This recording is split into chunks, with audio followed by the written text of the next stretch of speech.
పల్లెపల్లి గ్రామ పరిధిలో గల మైక్రో బస్ పరిశ్రమలో యాజమాన్యం పర్మనెంట్ కార్మికులను అబ్బో ఇక్కడ కేజీ చీరలు కొంటే అర కేజీ చీరలు ఫ్రీ అంట. మంగళ్య షాపింగ్ మాల్ కేజీల్లో సేల్ టన్నుల్లో ఆనందం. అక్రమంగా కార్మిక చట్టాలకు విరుద్ధంగా ఇవాళ తొలగించిన పరిస్థితి. 8 నెలల నుండి డ్యూటీకి రానివ్వట్లేదు, వేతనాలు చెల్లించట్లేదు. ఇది అన్యాయం. కార్మికులు తప్పు చేయకుండా తొలగించడం సరైంది కాదని చెప్పేసి యాజమాన్యానికి లేబర్ అధికారులకు విన్నవించినా ఇప్పటిదాకా సమస్య పరిష్కారం కావట్లేదు. యాజమాన్యాన్ని పిలిపించి న్యాయం చేస్తామని చెప్పేసి లేబర్ అధికారులు కన్సలేషన్లో జాయింట్ మీటింగ్ పెట్టినప్పుడు కార్మికులను తొలగించద్దని చెప్పేసి కార్మిక చట్టాలు చెప్తా ఉన్నాయి. మరి కన్సలేషన్లో మీటింగ్లో ఉండగా లేబర్ అధికారులు మీటింగ్ పిలువంగా యాజమాన్యం కార్మికులను తొలగిస్తుంటే లేబర్ అధికారులు నిద్రపోతున్నారా?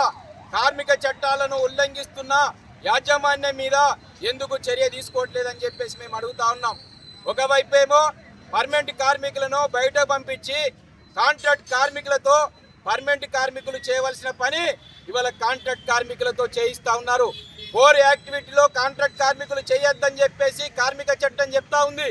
మరి అట్లాంటి కార్మిక చట్టాన్ని తుంగలు తప్పినప్పుడు యాజమాన్యం మీద లేబర్ అధికారులు ఎందుకు కేసు పెట్టట్లేదని చెప్పేసి మేము అడుగుతా ఉన్నాం. సమస్యను పరిష్కరించాలి, కార్మికులకు న్యాయం చేయాలి. 26 సంవత్సరాల నుంచి కార్మికులు పనిచేసి ఉత్పత్తి లాభాలు తెస్తే ఇవాళ పరిశ్రమ 2 ప్లాంట్లను పెట్టిన పరిస్థితి. ఇవాళ లాభాల్లో ఎక్స్టెన్షన్ అయిన పరిస్థితి.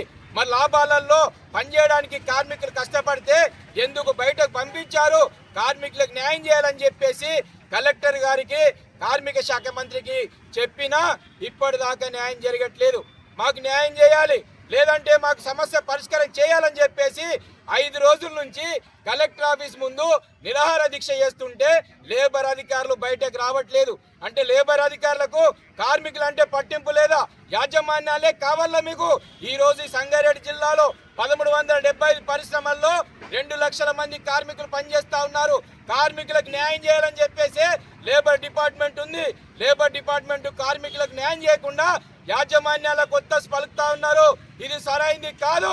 అందుకే కార్మికులకు న్యాయం చేయాలని చెప్పేసి ఈరోజు సిఐటి ఆధ్వర్యంలో కలెక్టర్ ఆఫీస్ ముట్టడి చేస్తా ఉన్నాం. ఇప్పటికైనా న్యాయం చేయాలి.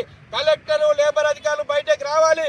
కార్మికులకు న్యాయం చేసేదాకా ఇక్కడ నుండి జరిగేది లేదని చెప్పేసి ఈ సందర్భంగా సిఐటిగా మేము హెచ్చరిస్తా ఉన్నాం. కార్మికులకు న్యాయం జరగకుంటే ఈ పోరాటాన్ని రాష్ట్ర వ్యాప్త పోరాటంగా ఉధృతంగా చేస్తాం.